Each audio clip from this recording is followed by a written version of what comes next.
Fala pessoal, beleza? Hoje dia 31 de março, quarta-feira. Bora fazer mais um fechamento de mercado aqui para vocês, começando pelo índice e depois passando para o dólar. Bom pessoal, hoje o índice abriu exatamente dentro dessa região, tá?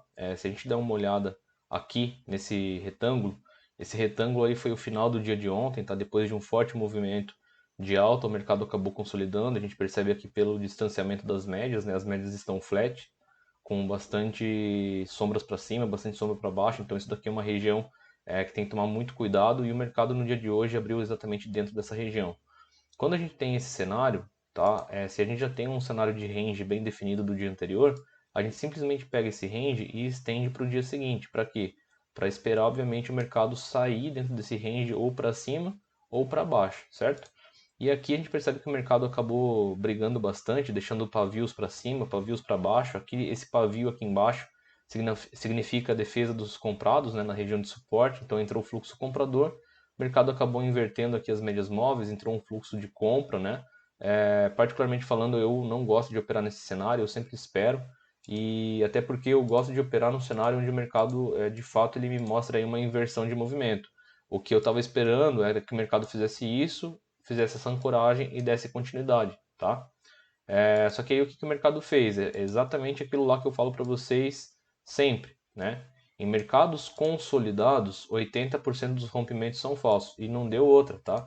O mercado acabou sinalizando aí um falso rompimento exatamente nessa região, tá? Ele já estava vindo aqui, ó, topo, fundo, topos, fundos, e chegou aqui nessa região. Ele simplesmente violou e retornou. Quando ele ancorou e deu a continuidade, acabou falhando aí essa continuidade, deixou um topo menor que o anterior e não desenvolveu. Pelo contrário, ele acabou invertendo o movimento, né?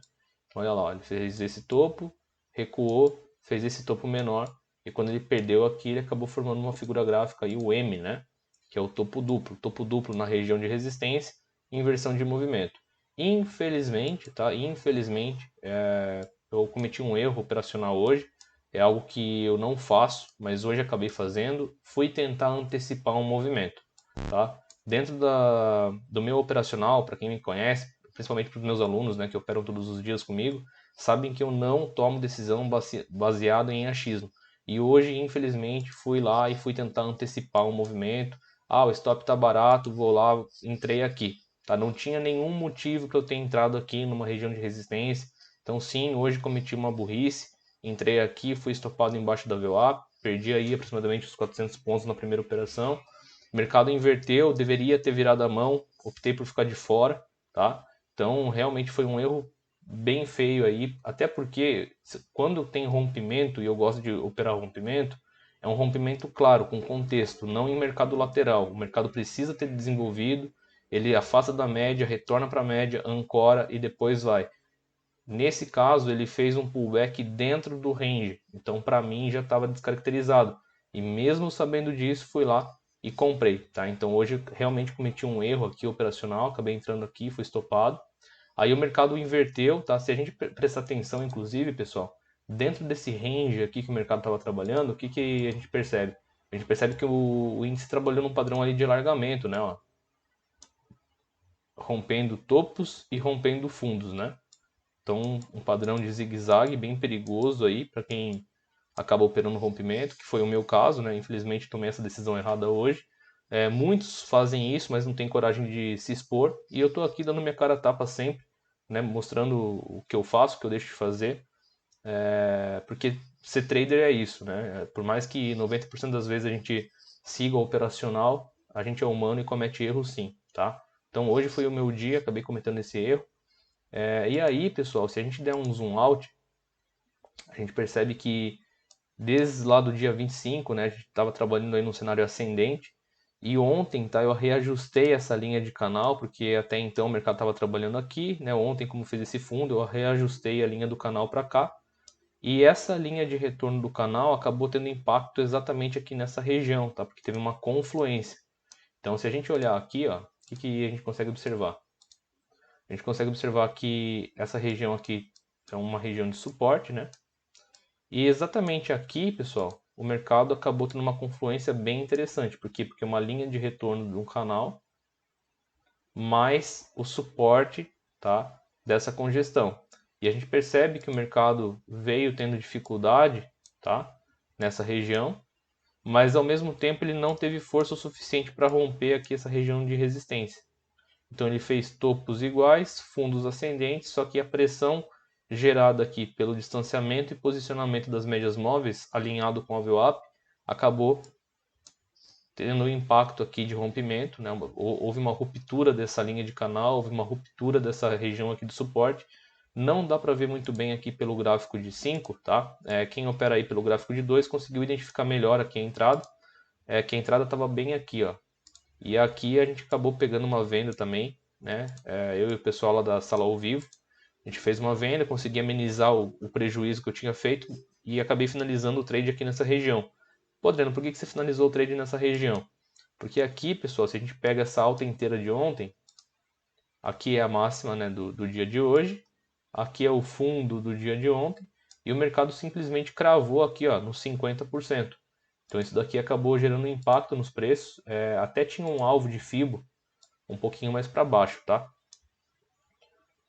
Se a gente pega aqui esse espelhamento, que eu já mostro para vocês, porque o mercado subiu reto, caiu reto, rompeu esse fundo, ele espelhou esse movimento em A. O primeiro, o primeiro alvo do espelhamento estava um pouco para baixo aqui, tá? Entre 50% e 61% dessa alta. Só que o mercado acabou gerando impacto nessa região de pressão aqui, ó, tá? De 50%, com fundo aí de ontem. O mercado testou aqui uma vez, duas vezes, três vezes, não conseguiu passar, entrou fluxo comprador e reverteu o movimento, tá?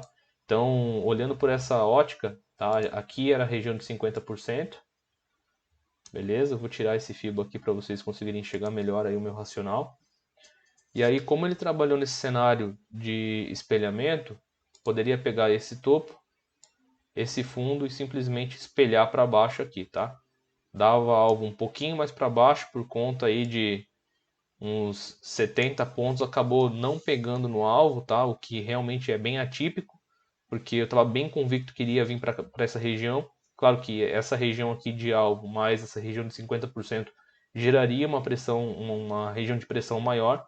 Entretanto, o mercado acabou não cumprindo esse objetivo, né? Teve muita defesa aqui embaixo, três vezes, né? Quem opera aí via Price Action sabe que isso daqui é um fundo triplo, né? Uma figura de reversão também, ó.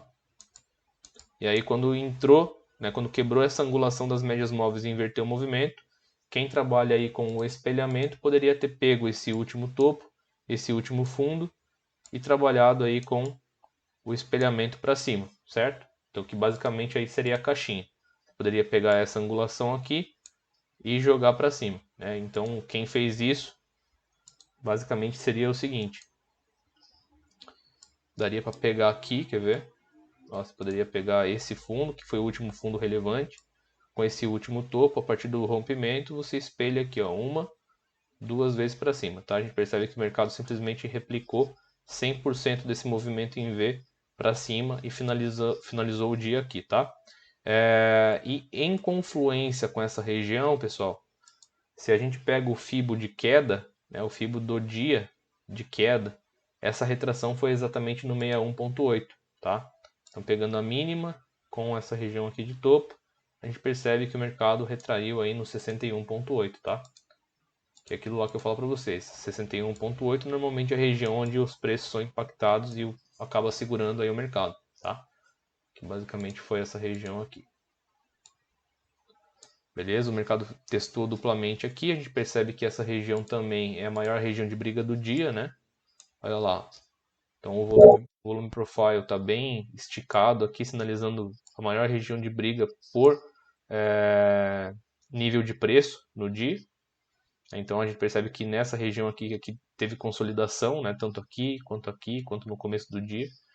E, bom, essa foi a minha visão aí do índice. Então o índice basicamente aqui, eu acabei fazendo uma operação de compra, tomei loss, depois a gente pegou uma venda aqui e acabei conseguindo recuperar aí boa parte do prejuízo.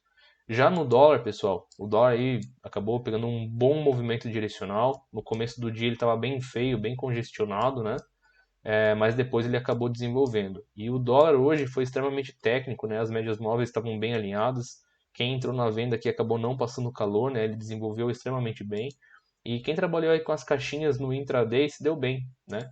Porque poderia ter pego essa amplitude aqui,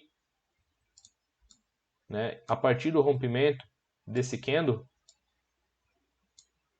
que foi a ativação, né, da caixinha, a pessoa poderia simplesmente ter pego e projetado a caixinha, né, ó, uma vez, duas vezes estava aqui, tá? Então o mercado bateu, retraiu. Ah, Adriano, mas eu não posso trabalhar com uma caixinha um pouco mais macro? Claro que pode. Se você considerar essa amplitude total, na verdade, você pode até trabalhar com um espelhamento, né, em A, que basicamente você poderia ter pego isso daqui, ó. Pegou esse movimento, a partir do rompimento desse fundo, você trabalharia também aí com o espelhamento, tá? Então você espelharia esse movimento inteiro para baixo. Então, se você estivesse trabalhando aí com a ferramenta de Fibo, você poderia pegar esse topo, esse fundo, simplesmente espelhar aqui, ó, uma vez, duas vezes, três vezes, tá? E aí você percebe que esse espelhamento cravou aqui, tá, o terceiro alvo do espelhamento de Fibo. Essa caixinha poderia ter sido até ajustada, tá, pessoal? Por quê? Porque se a gente também olhar, isso daqui, o que que é? É um range, né? Um range complexo, onde aqui basicamente a gente tem a neckline, tá? Desse range. E como você tinha, na verdade, esse topo aqui para ser trabalhado também, então essas caixinhas aqui seriam caixinhas no intraday, seriam caixinhas, entre aspas, mais conservadoras, mas você poderia ter trabalhado também com esse range aqui, ó, da máxima do dia de ontem até com esse fundo aqui, tá?